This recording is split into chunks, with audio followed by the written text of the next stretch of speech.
Hello everyone, my name is Prateek Tambre and today we are at the third India Silver Conference here in Udaipur. I have Mr. Phillips Baker here from San Cristobal Mining this time. Hello sir, how are you? Very good. Thank you for having me. So sir, first of all, how are you liking the conference and how's the weather here? The conference is great. I get to see another part of India, so it's a fantastic experience. Okay. So sir, coming to your role at San Cristobal Mining, can you just tell us a little bit about the mining company here and how much do they output in silver? Sure. So I've retired from Hecla Mining last year, and I am now an advisor to San Cristobal Mining. San Cristobal is a mine that has been in existence about 20 years in Bolivia. It has continuously grown its silver production. Today, it's now the 5th largest silver producer in the world. It's probably the 11th largest zinc producer, and it's going to continue to grow as they develop further sulfide materials, plus they're developing oxide and new deposits. So sir is actually a speaker also at India Silver Conference, and I had the opportunity to see your presentation. Oh, good. You had specified a deficit in the supply. So, and how do you meet that deficit? Well, so is there anything you can tell us about this as sure. well? Well, first, the deficit is about 670 million ounces. So roughly half of what gets consumed every year is what it's built up to over the last 4 years. And this has really become as a result of two things. It's a result of the increased industrial demand for silver, particularly for solar, and it's come as a result of further investment demand. People are, for the same reasons they want to buy gold, they also want to buy silver. And the outlook for that is a continuous deficit. And part of the reason for that is the mines only produce about 800 million ounces. So as a result, they, and if you go back 7 years or so ago, it was the peak production of silver. Yeah. We've not ever been able to reach that peak again. And it doesn't look like we'll have the opportunity to do that. So there is a deficit, there will be a continued deficit. With constraint to the silver price, does the mining industry have an impact on this, or how does that work? Well, as far as the price goes, it is certainly a function of the supply-demand fundamentals. So if you look at where silver has been, when I started in the industry, the price of silver was $4.10.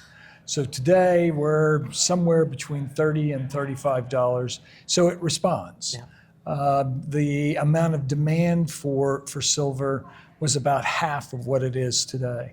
So it responds, and it will continue to respond. How does that gap get filled? It gets filled by existing silver that has already been mined. And it becomes a question of how willing are those investors that are holding that silver to let it come back into the market. So are there any other options which we can consider other than the mining? Obviously takes a lot of time, and people who are willing to give back will, but there are some people, especially in India, who want to just hoard their silver. So are there any other options which we can maybe see? Well, you have recycling of silver. Interestingly, recycling has been in a range of 150 to 200 million ounces as long as I've been in the business. It used to be photographic recycling. Today, it's more e-waste type recycling. In terms of filling that gap, now it really has to come from the above ground stocks. And there's a lot of silver. There's probably 5 billion ounces. So if there's a need of 1 billion ounces a year, there's 5 years worth of supply on top of what the mines will produce. So we're never going to run out. It just becomes a question at what price do that silver get released back into the market. So does silver mining take as the same time as amount of gold mining, or is there a difference in that as well? Yeah, no, it does take a long time. The average for a new mine in the United States is 29 years. It really becomes a function of the permitting process, its regulatory limitations that causes that to happen. I'm happy to say that I think that's improving, but even when it improves, this gap that we have of a couple of 100 million ounces is not going to get filled by the mines. Why is that? It's because silver mines aren't very large.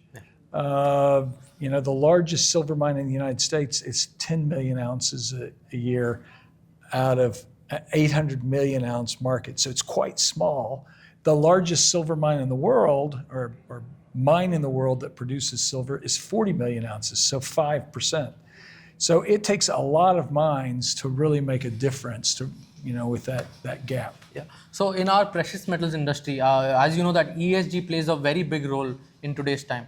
How do the mines cope up with these ESG initiatives, and what do the mines do to be in par with these ESG initiatives? Well, the first thing I guess I'd say is that the mines really all over the world have been very, very focused on ESG type ideas. I mean, there's been something on that as long as I've been in the industry, where there's been a focus on having the support of the community, having the environmental controls, and that's only improved as time has gone on. So there is no real concern that I have that the industry is not going to do what it's supposed to do. Do you occasionally have issues where things occur that you don't want to have happen? Yeah, that's true in mining as it is in everything else.